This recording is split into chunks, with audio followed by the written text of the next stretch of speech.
All right, everybody, welcome to the program. This is your week in review episode of Old Man Squad Fantasy Basketball. I'm your host, Dan Besbris, and we are going to be going through everything that's happened over the last 5 to 7 days. I tried to break out an old hat for today's show. It's not that old. This is the West LA Little League All-Star hat, and I'm realizing, and I wore this the entire summer long, it is too tight through the front and back, and like way tall up top. But whatever. It is what it is. I look dumb in my hat. I look dumb without it. So it doesn't really matter. In any event, we got a million things to go over today. So very quickly, follow on Twitter at Dan Besbris, DanBesbris. Follow on the new Blue Sky at Old Man Squad, and on Instagram at Old Man Squad Fantasy. Hit that like button as you're settling in. Subscribe. Please do subscribe. That's a big one. And if you're on Apple or Spotify, those 5-star reviews continue to be quite helpful.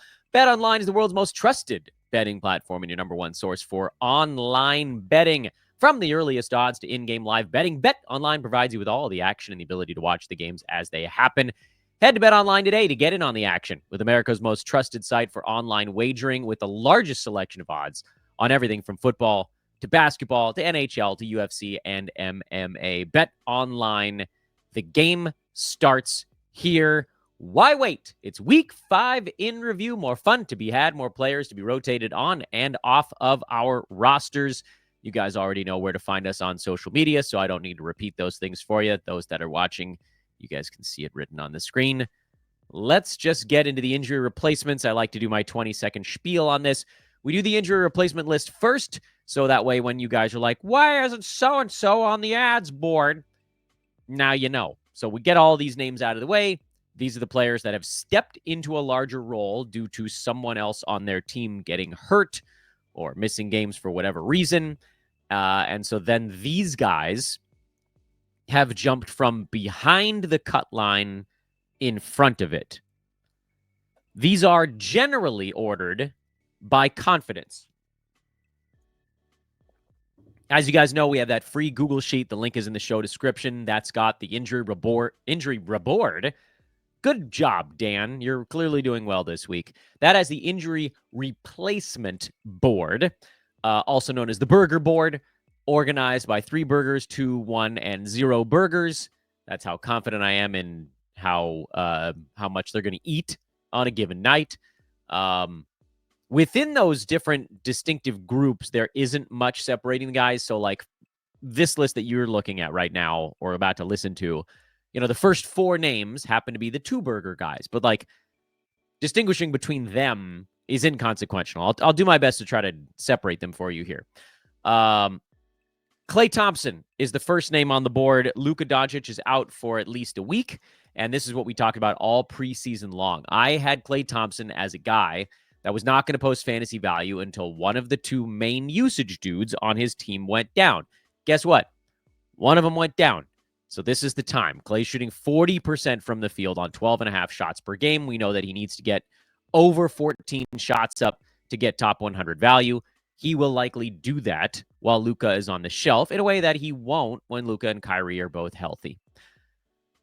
Most of the other names on this list you've seen before. Peyton Watson filling in nicely for Aaron Gordon. It'll be better when Nikola Jokic is back, but he's been fine either way. Brandon Boston Jr. cannot shoot to save his life right now, but with everybody hurt on the Pelicans, he's useful enough. The Time Lord, Robert Williams, playing 20-some-odd minutes with DeAndre Ayton out, and we know that's enough to get him into that sort of almost top 50 discussion range. Bennedict Mathurin's been very good with Aaron Nesmith on the shelf. Next kind of grouping of guys here, Goga Bitadze, who's been quite solid with Wendell Carter Jr. down. Wendell's been questionable for the last 3 games in a row now. He's missed 2 in a row, and he's already listed questionable for Saturday's game for Orlando. At some point, he's going to actually play again, and then Goga's going to sort of vanish, but until then, keep it rolling. Dario Saric filling in for Nikola Jokic. I know the second game there was an ugly one because Saric was in foul trouble, but by and large, he's a pretty safe play. Grant Williams with both of the centers out, but apparently getting closer. Dalton Connect has been very, very good with no Rui. Cam Reddish is back. I got to adjust my nomenclature here, but with no Rui, Dalton Connect has been very good. I happen to think that Dalton is a hype sell guy right now. Scottie Pippen Jr. with Marcus Smart and John Morant out has been fine, but not great. Donovan Clingan's been solid with no DeAndre Ayton. Jared McCain's been excellent with one star out for Philly, and that continues to be the case with Paul George on the shelf. And Royce O'Neal back to playing the power forward minutes with no Kevin Durant after one game where they went with Iguodala instead for reasons we don't fully understand. More injury replacement. Santi Aldama with no Smart and no Ja. He's been pretty good, although it sounds like Marcus Smart might be back by the next one, in which case I might shy away from both the Pippen and Aldama streams. Rui Hachimura eventually will probably be streamable. We'll see what the Lakers do with him, with Connect helping kind of space the floor. I wouldn't be that mad if they brought Rui off the bench, because that Lakers bench is dog doo. That's one of the reasons they moved D'Angelo Russell back there. I know they wanted some more defense in the first unit, but they just needed anybody to help that bench. The bench has been so bad. Grady Dick is moving down the board in confidence with Scotty Barnes back. He only got 9 shots up in full starters minutes in Toronto's last basketball game. That's not good enough for him. That's not enough for him. And he might just fall off this board soon enough. Kevin Huerter's been decent enough with no Malik Monk and no DeMar DeRozan and no Domantas Sabonis, but it sounds like the two fellas whose names start with a D are going to be back in that game tonight. So what do we think Huerter's going to give us without Malik Monk? It might not be that great, but I'll give him a little bit more time. And then in San Antonio, without Wemby, it's been Zach Collins and Charles Bassey kind of splitting the center minutes. Collins is your safer play because he's the starter, but Charles Bassey might be the more fun one because he has that kind of more traditional, like, I'm going to go get you field goal percent, rebounds, and a bunch of defensive stats kind of thing. And I don't know if I have the stones to play him, but man, I kind of wish I did. Julian Champagny with no Vassell for the Spurs, but it's just Sohan out. It's not enough for Julian. When it's both of those guys, then it is Moussa Diabate with no Miles Bridges on top of the 2 missing centers in Charlotte. That's a newer name on the board. Ty Jerome had a really nice game. I think Darius Garland was probably just resting for Cleveland in their last one, but we've seen him do it on both a Donovan Mitchell rest day and a Darius Garland rest day. Something to keep in mind for when those pop up. Torrey Craig is on the board as a low-confidence stream with no Patrick Williams in the last game for Chicago. And then Toumani Camara is back on the list with no Anthony Simons and no DeAndre Ayton and possibly no Scoot going into the next ball game. That should be enough for him to play full starters minutes and get just enough shots up at the bucket where he can post some value. Let's take a very quick commercial break before we get to the ads board.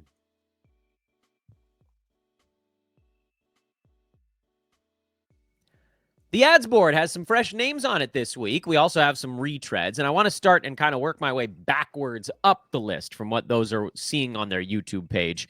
As you guys know, I've changed the way that I've formatted things on our weekly reviews because I kind of want to track who we put out on the ads list, at least from a week-to-week standpoint. So everybody that was on the previous week's ads board has some sort of connection to the following week. So we're not just shouting names into the void and then ignoring them for the rest of the year. There has to be some sort of thread that connects it all for your teams. And also, frankly, for my integrity. It's hard to put out as much information as I try to do. And at the same time, make sure that I can remember every single thing that I've said. Which is why I'm going to try, and apologies, I know I said I was going to try to put together an in-season buckets sheet. It's going to take a minute. Like I've told you guys a few times this week, my younger son has surgery, so my work hours have been squeezed a bit this week. On top of the fact that my older kid, his fall ball Little League is in their playoffs, and so that's meant 2 games in the middle of the week, and anyway, time is short, basically. I am going to get around to that. That's going to help with tracking how I feel about some of the more fringy players in fantasy basketball. But just from these weekly shows standpoint, the ones we do on Fridays, I wanted to make sure that there was a connection. And the way we've done that is by using asterisks to track how many weeks I've had someone on the ads board, and then also having another page, and it's going to come up after we talk about the new ads and the reminder ads, of what about the guys that were ads last week or the week before or whatever, that now move into a different territory on our boards. Anyway, let's start going through it. You guys will understand what I mean as we do it. Ads that have been on this list 3 separate times. PJ Washington was like the first 2 weeks of the year, and then he got hurt, and then he was off it for a couple of weeks, and now he's back on it again. You guys know I've been pro PJ this season. And it's one of those things where, like, yeah, maybe the 2.6 defensive stats come down, but also the 41, and he was at like 35 free throw percent before having a good shooting game. Our good buddy, friend of the program, Rhett Bauer, did a thread on Twitter on PJ Washington and how he's one of the only players ever to be single digits in every common fantasy category and still have solid, like, startable 12-team value anyway. He's at 9.7 points, 1 3-pointer, 8.1 rebounds, 1.5 assists, 1.4 steals, 1.2 blocks. Oh, it was under 10, but over 1. 1.0 turnovers. That's the one and 3-pointers are kind of hanging on by a thread there. And there's been like 5 ever, I think, that have posted value with that between 1 and 10 for everything. He's a uniquely weird fantasy player, and no Luka. So I don't know if that's going to make him better or worse, but it is what it is. Third time on the board for Shaedon Sharpe. He's a punt field goal guy. You guys know how I feel about him. Meaning I didn't add him in my Roto leagues, but I would if he was available in some head-to-head leagues where I, started out with like a Trae Young or a James Harden or something like that. Tari Eason on the board for a 3rd consecutive time because he's just been a monster. He was one of our favorite late flyer picks, and I panicked a little bit. Come clean with you guys. I didn't hold him in the 1 or 2 places where I drafted him. And it's killing me. It's killing me inside. But he's been awesome. So hopefully you guys were able to scoop him up. 2 times on the board last week and now this week for the Time Lord, Robert Williams, who is, frankly, an injury replacement player. Let's be clear about this. Right now, he's an injury replacement player, but he's also sort of like this weird Robert Williams we're talking about, this injury replacement stash hybrid guy. Because when Ayton comes back, Robert Williams is probably going to play like 13, 14 minutes a ball game, which is somewhere for him in that like top 170 to top 150 range. And that's not going to be startable in a head-to-head league. But here's the beauty of Robert Williams. You weren't picking him up in a head-to-head league anyway because he's sitting every back-to-back and he's the 3rd center on that team. So he was a games cap Roto ad to begin with. And the beauty of it is you can just sit on him when Ayton and Klingon are both healthy at the same time, and you can deploy him when someone's out. And he's so good in those scenarios. He's a top 50 kind of guy that it's kind of like an Al Horford situation. Like, I know that Kristaps Porzingis is going to come back, but as the Celtics start to rest people, Horford's going to go back to starting like probably almost 1 out of every 3 games. He might be worth hanging on to in many formats, certainly games cap formats, just to start him once a week for the last like 7 or 8 weeks of the season. I know you want to get 20 games out of a guy there, but sometimes getting 8 really good ones is good enough. And that might be the way we use Robert Williams until January or February, when presumably his very reasonable and movable contract gets shifted over to a team that's just going to give him 20 minutes a night. And then we'll have a guy we can deploy that's, top 80, top 90 the rest of the way with some upside. Some new names on the board this week. Andrew Wiggins managed to get his name on the ads board. Actually, this might be a 2-star. Did we have Wiggins on our very first ads board and then vanished for a while? I still think he probably ends up as more of a filler level guy. And maybe the answer to this is to put him on the stream while hot category. And maybe, Dano, you should have thought this through a little bit more before dropping him in there. But whatever, Wiggins needs to be rostered right now because he's playing better the last couple of ball games. So you might as well ride that out.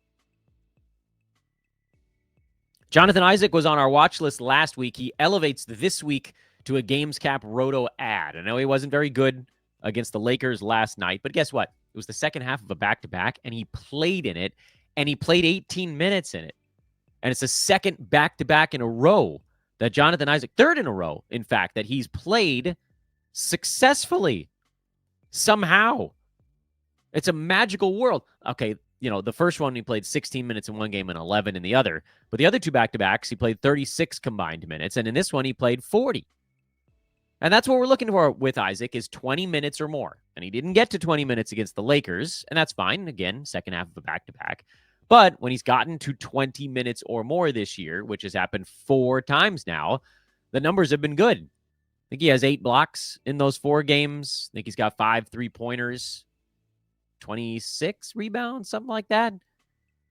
That's enough, ladies and gentlemen. And hopefully it continues to trend in the right direction.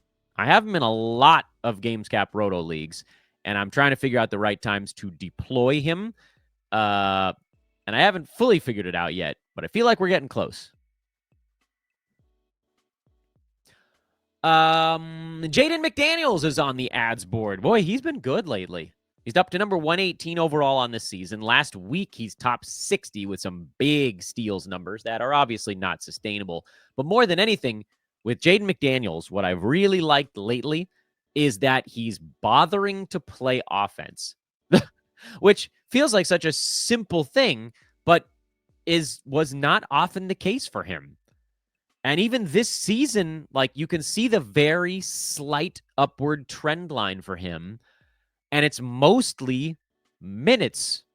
Not that he wasn't playing a bunch of minutes early, but early in the season, I think it was foul trouble in the first one. He played 16 minutes, then 27, 33, 35, down to 26 again, 30, 22, 33, 27, and then all of a sudden, 33, 36, 34, 37, 27. That one, I don't completely understand. Maybe there was some foul stuff early. I didn't watch the beginning of that one. And then 42 in their last game in Toronto. He's having a weirdly poor free throw shooting start to his year, so that's also kind of clouding the numbers. But he gets steals, he gets blocks. When he's playing 30-some-odd minutes, he's around 5 rebounds, which ain't bad. And this is the really nice part about playing 30-plus minutes, he's taken 9, 10, 9, 13, 7, and 15 shots over his last 6 games. After the previous, whatever it was, 8, 9 games, it was 8, 9, 5, 11. Hey, 7, 9, 10, 7, and 8. There were 2 double-digit field goal attempt games through November 8th, or even November 10th, and 3 of his last 5, he's had double-digit field goal attempts. And it's not that he's shooting a bunch better over that span. Field goal percent is up a little bit. I mean, he's been running warm lately, but not like blisteringly hot. It's just that he's seemingly more willing to go do a few things. And I don't know if it sticks. It might not. But when it looks like it's starting to happen for a guy as versatile as Jaden McDaniels, you got to go do it. Add away, so I say. His rostership went way up over the last day or so you might be stuck on that one. DeAndre Hunter is another one that we've been talking about a lot on this show over basically every week of the season. I'm waiting for his minutes to get back up into like consistently 26 or so. But he's looked pretty good in his 3 games coming back from the knee stuff. 22 points, 24 points, then 10, but he did have 4 steals in that last game. Good foul shooter, pretty good field goal percent guy. I know the fantasy lines are not super well-rounded, but he can float you a little bit with good percentages. I just think he belongs on rosters, especially if we think his minutes trend up a little bit more. And his teammate, Bogdan Bogdanovic, who's looked not so good coming back from his injury, but he also is kind of playing his way into game shape right now. Played 28 minutes and was not at all involved in their season opener. Missed a month, came back, played 18 minutes. And then his last game I thought was actually very encouraging. Despite shooting 2 for 14, he took 14 shots in 23 minutes. And that's what we want out of Bogey, is to get in there and start firing. He is heavily rostered. You're probably not going to be able to find him anywhere, but at least check your wire. And then finally, the most obvious one of all, I mostly just wanted to talk about him, so I threw him somewhere, and that's Isaiah Hartenstein, who was likely rostered and stashed through the first 5 weeks of the year because he's going to be awesome. And there's really nothing you can do there. We'll move him off of this board next week. Obviously, you can't add him because he's 80-some-odd% rostered, but I just thought he deserved a mention because he came back, and we're going to be throwing a ticker tape parade about it. Here are updates on some of the names that were on the board last week that were not on the ads board this week for whatever reason. The first 3 of these names is because, as I've mentioned before, once guys are on the ads board for 4 weeks in a row, we just move them to a new category of full season wins. And those guys right now, Christian Braun, Dyson Daniels, Bilal Coulibaly, those guys have all been very good so far this year. Bilal kind of fighting his way back from getting punked in the noggin. I think it was in that Detroit game, right? He was actually in the middle of a really good game and then had to take off. He's top 80-ish on the year, 85. Yeah, about 85. If you remove the game where he left early, he's actually kind of right in that same neighborhood. Christian Braun has been a top 50 range guy so far this year. He's number 52. And then Dyson Daniels, who we drafted pretty much everywhere. You guys know how great he's been. He's number 27. And also, as much as we love him, he's also very much a sell high, where, I don't know, I mean, Christian Braun feels like he might be able to maintain. Chris Dunn was on the ads board last week. We're going to bump him all the way down to the drops board for this week. If you wanted to give him one more day, I wouldn't kill you. I think the Clippers play tonight. Yeah, they host the Kings. He continues to be, Chris Dunn talking about right now, part of the Clippers' best, most successful lineups. He's just not doing much from a statistical standpoint to warrant fantasy rostership. And Marcus Smart, who was an ad last week when it looked like he was working his way back into shape, has missed this entire week with various things, illness, injury, blah, blah, blah. So I've got him in the very soft hold category, and we'll see where he ends up next week. But now that's why they're not on the ads board anymore. I have 5 very clear holds for you all, but we're going to do one more commercial break before we get to those.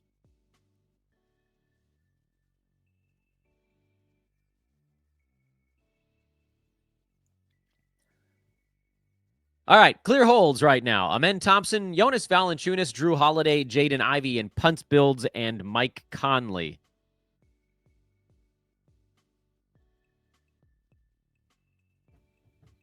We've talked about Amen Thompson a few times. I don't think we need to do that one again. We've talked about Jonas Valanciunas a few times. I don't know that we need to do that one again. Where's he at right now? JV is number 102. I don't think you were dropping him anyway. I mean, he's been just barely good enough. Drew Holiday, we've talked about a bunch. As soon as the defensive stats come around, he'll be fine. I think the guys we need to talk about are Jaden Ivey and Mike Conley. Ivey is number 189. That's not very good. 18 points, 4.5 boards, 4.3 assists. That stuff is fine. A steal, half a block. That's also fine. 1.83 pointers is fine. 43.5% from the field, 73 free throw, 3 turnovers. That's not good. So Jaden Ivey, obviously very much a points league ad, but I think you could also make the case that he's probably a punt something ad, whether it's free throw or turnover or like a combination thereof. That gets him around top 100. I don't have, just so you guys know, I don't have Jaden Ivey on any of my teams. And it's not because I dislike him. It's just because I continue to feel very strongly that if you're trying to succeed in 8 or more of the 9 categories, he's doing more harm than good. And sure, on the head-to-head side, you might catch him on a good week. You might have a hot week where he shoots the ball well from the field and the free throw line, and great. Maybe that's the week where he doesn't screw up your team. But to me, it's the same phenomenon of why don't you take massive risks in the first round or first and second rounds in fantasy is because risk and upside, sure, if you get a second rounder that might push up into the first, that's a good thing. But if you get a second rounder that's an 8th or 9th rounder, your season's cooked. You got to get something good in those first 2 rounds. Simplifying that statement, you can lose your fantasy draft in the first couple rounds, but you generally can't win it unless you get the first pick and you have Nikola Jokic. Forget that. To me, this is the same kind of thing with these punt guys. A punt guy can lose you a week, but very rarely will win you a week, with the exception of the hyper elite. So someone like a Giannis, obviously exempt from that statement. Giannis can win you a week. He's so great at the things that are not free throws that he provides that gigantic positive to forget counterbalancing the negative. It counterbalances it and then some. It's why Giannis is ranked 57th in 9-cat, and people are like, oh no, that's terrible. That's actually great, considering he is so far beyond anyone else in the negative impact he provides in free throws.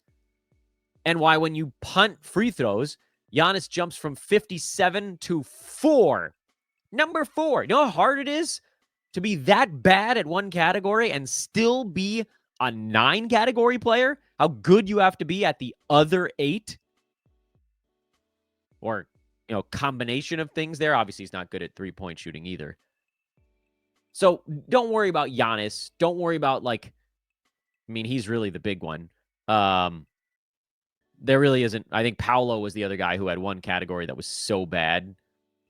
We're talking about guys like Jaden Ivey who are still not a great fantasy asset, even when you are punting one category, and you have to punt 2 to kind of get them into this is a startable guy. So this is why I don't like those guys on my fantasy team, and it's why I believe they can lose you a week, but they're not going to win you one. Jaden Ivey's not scoring 30 points a game. He's scoring 18.5. That's good, but it's not great. It's not worth the trade-off for a guy like that. So he's a hold in your punt build. I get that, or point league build. But in anything else, he doesn't belong on your roster. He's doing more harm than good. And you can tell the teams that can figure this stuff out, go look in your league and see who's got Jaden Ivey, because he's going to be rostered, because he's 85% rostered, because he scores. It's that straightforward. He scores. He scores 18 points a game. It doesn't even matter what else he does. The fact that he gets 4+ rebounds and 4+ assists, that's just sort of gravy for folks. And they see these counting stats, and the other stuff, beep, boop, boop, does not compute. But he is full on killing teams, especially Roto leagues, but also, I would argue, head-to-head.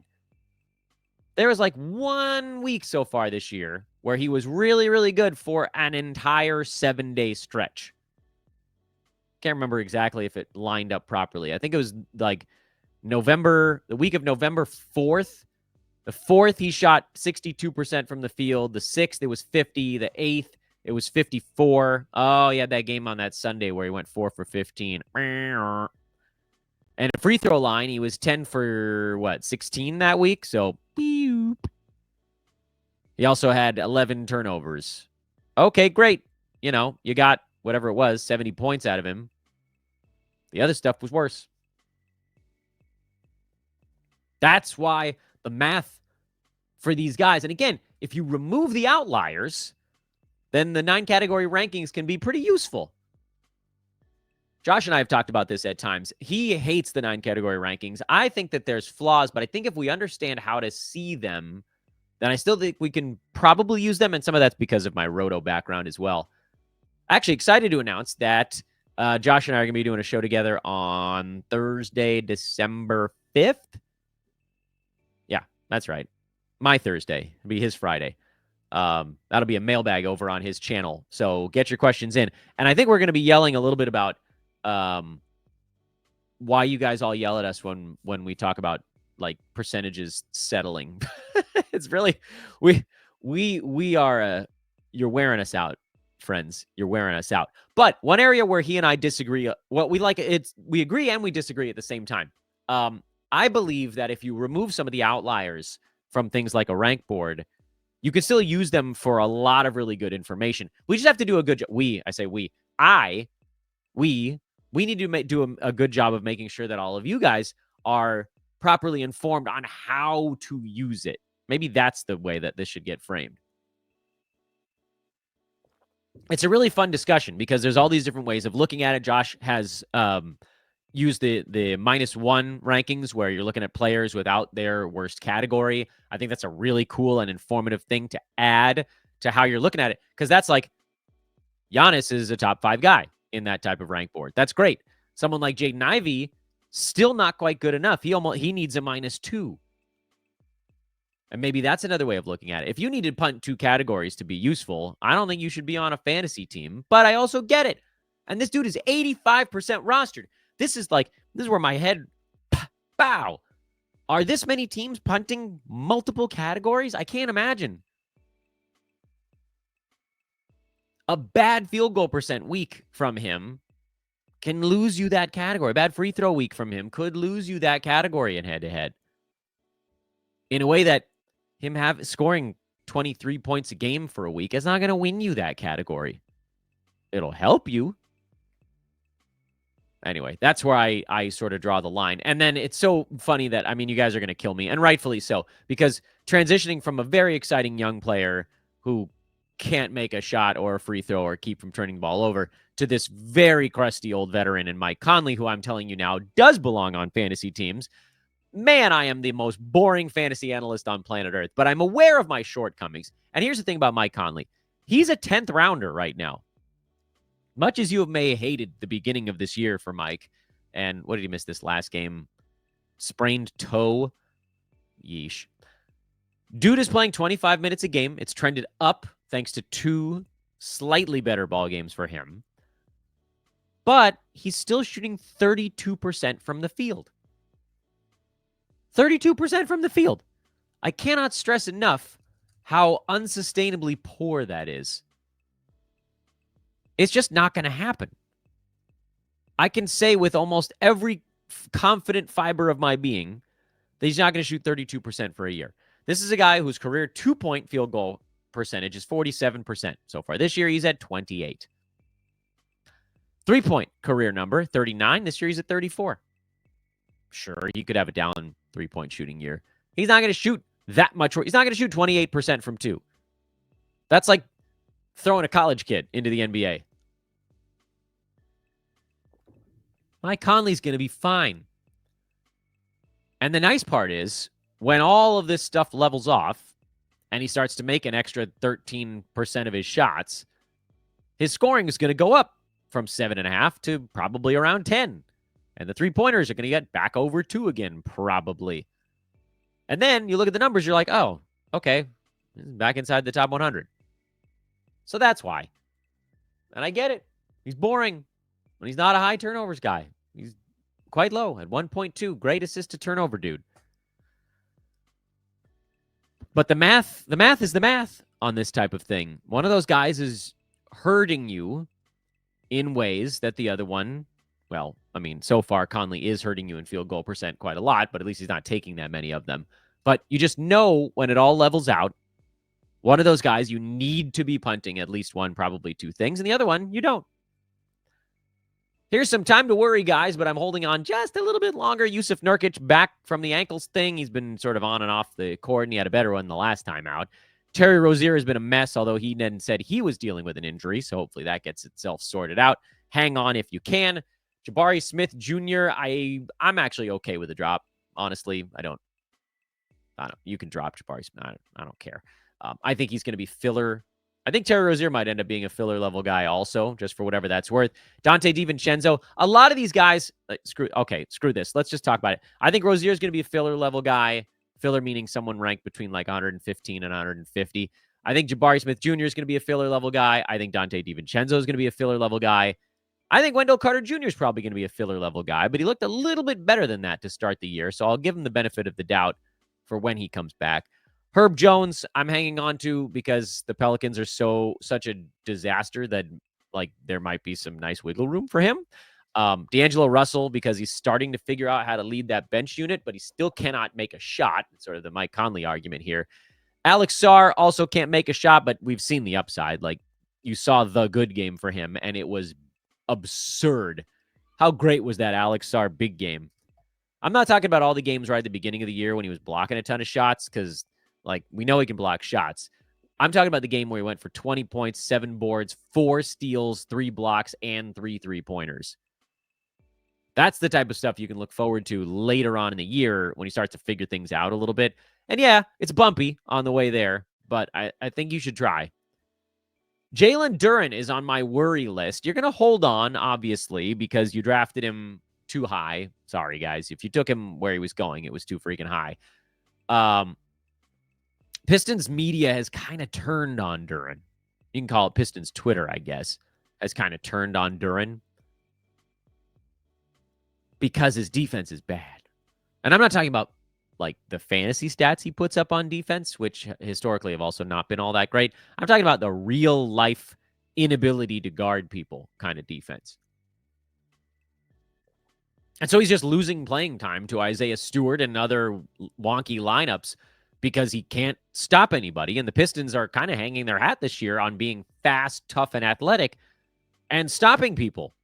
And if the rim protector is not doing their part, well, doesn't really matter what everybody else is doing.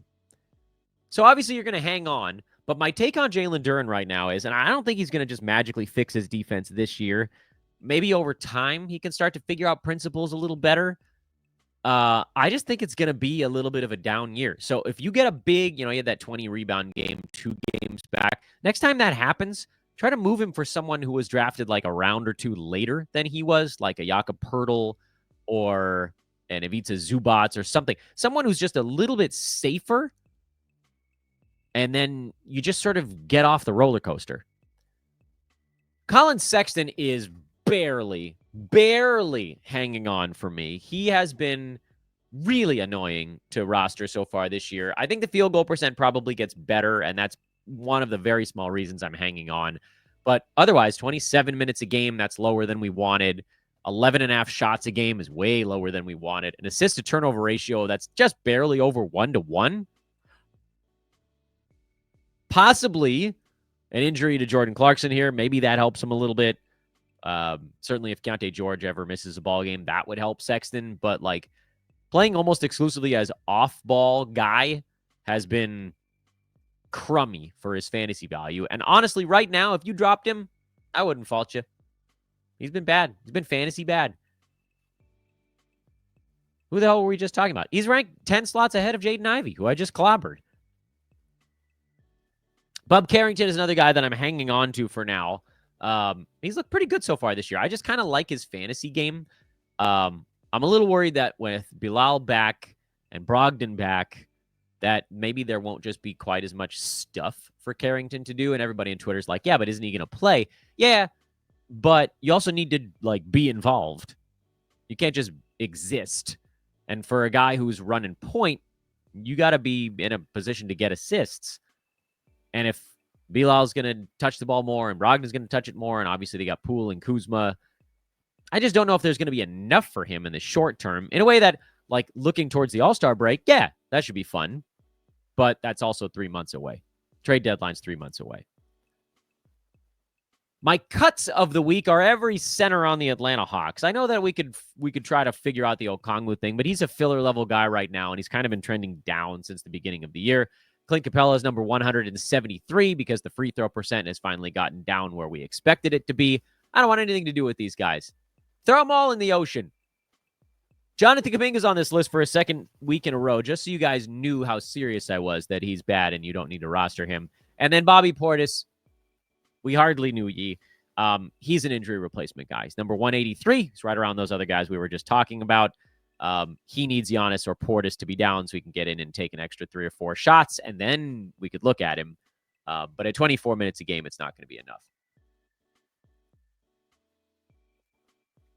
Here is your watch list for this week. Keon Ellis tops the watch list. I don't think he's going to do as much now with DeMar and Sabonis likely back. Quentin Grimes is on the watch list to see if he can pick up some of the Luka slack in Dallas. Russell Westbrook had one good game with Jokic out and one not as great game, so he's on my watch list just to see what develops there. Quentin Jackson. Okay.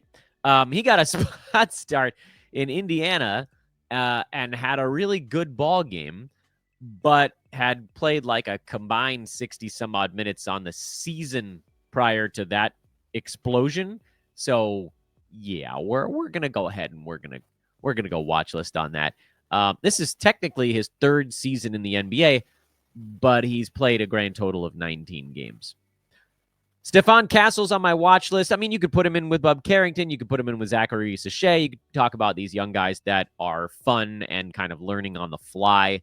And Castle obviously has an opening now with Vassell missing a little bit more time and Jeremy Sohan out for a while. But again, much like we just talked about with Ivy, if you're hurting people's percentages, you have to be so very, very good in the other stuff, and he's not there yet. Yves Missi is on the watch list just in case the Pelicans ever decide to go youth movement, but I think we're probably getting a little out in front of ourselves with that one. Antonio Reeves, another one of these whole, like, what on earth just happened kind of things, came out of nowhere and took 25 shots. Whoops, accidentally changed pages there. Sorry, everybody. Scored 34 points in the Pels last ball game, but it sounds like Brandon Ingram's back. I would assume that Trey Murphy's back as well. And so this is probably not going to happen again. Jeremiah Robinson Earl in that same bucket. This is the Pelicans corridor on this thing. There's probably not enough time there, but if everybody sits, then you think about it. AJ Green has had a couple of decent ball games lately. I just got one eye on him. Jake LaRavia is actually a pretty good fantasy player. He might be one of those guys who's better at fantasy than reality because he rebounds well, he gets steals, he gets blocks. The free throw percentage is where things kind of go south for him.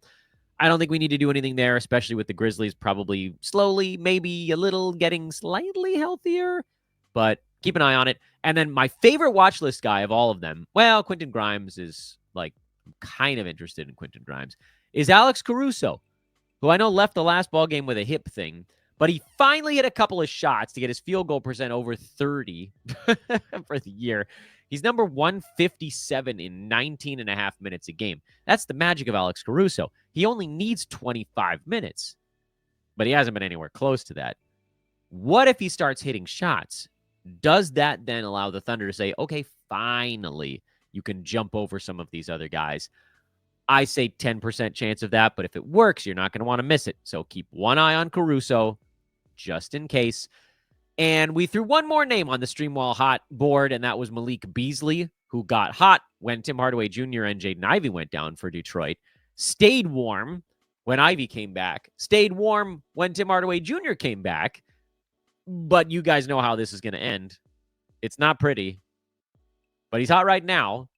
And this is largely a list of players that I don't have the cojones to start. Maybe you do, other than Peyton Pritchard, who's been good all season long. So he's a level above these other guys. It's not really fair to have him lumped in with them. Although I do think that over time, he continues to sort of slowly slip down the board. Not fast. Like, he's near 70 now after he was near 40, then 50, then 60, then 70. It's possible he just hangs between 70 and 100. That could stick. But this is on 28 minutes a game on average because guys missed a few games. Celtics rest guys. And so it's just possible that, like, you take the, maybe it'll be like 100 range when the team is healthy, which is startable still. But someone for the Celtics is going to be out almost every single game. And that's where you get to sort of push it forward. But what's going to happen when Porzingis is back? Does that kind of crunch things a little bit, forcing small forwards down to shooting guard to make more room for Al Horford and so on and so forth? Just something to keep an eye on. I wouldn't sort of close my eyes and say it's going to be fine all year, but it also might be. And then the other guys here, Kevin Huerter, Malik Monk, Jordan Clarkson, Lou Dort, Buddy Hield, Karis LeVert. These guys are long-time, like multi-year, very obvious. These guys run hot and cold type of dudes. And again, I'm too afraid to play them, but I'm a wimp. And maybe you're not. I just, I hate to use my games cap on somebody that doesn't perform, and that you sometimes get stuck with that when you're trying to catch these heater dudes. All done. Week 5 in the books. Weekend 5 coming up. We're not going to have a big weekend 5 preview show this week because the morning we did a sell high. Maybe we can get some sort of preview done over the weekend. Definitely a week 6 preview coming over the weekend. That's for Thanksgiving week. So we'll try to get a lot of stuff kind of front loaded Thanksgiving week, because I don't know if we're even going to have a show on Thursday, Thanksgiving Day. And I don't know if you guys would listen even if we did. There aren't any games that day, so I think is it a 15-day Wednesday or a 14-day Wednesday? It's a lot. I think it's 14. It's a weird week, so that'll be an exciting preview to have to try to weave our way through. This week was great because every single day was a medium traffic basketball day. So easy to keep up on days like this. All right. Thanks so much for listening, everybody. Please do hit that like button if you enjoyed it. Subscribe if you like what we're doing here at Old Man Squad, and drop that 5-star review. I will see you at Dan Besbris on Twitter, at Old Man Squad on Blue Sky. And with that, I bid you adieu until sometime over the weekend. I don't know when the hell the next show is going to be, but it'll show up at some point. Later for now. Hugs and kisses. Bye-bye.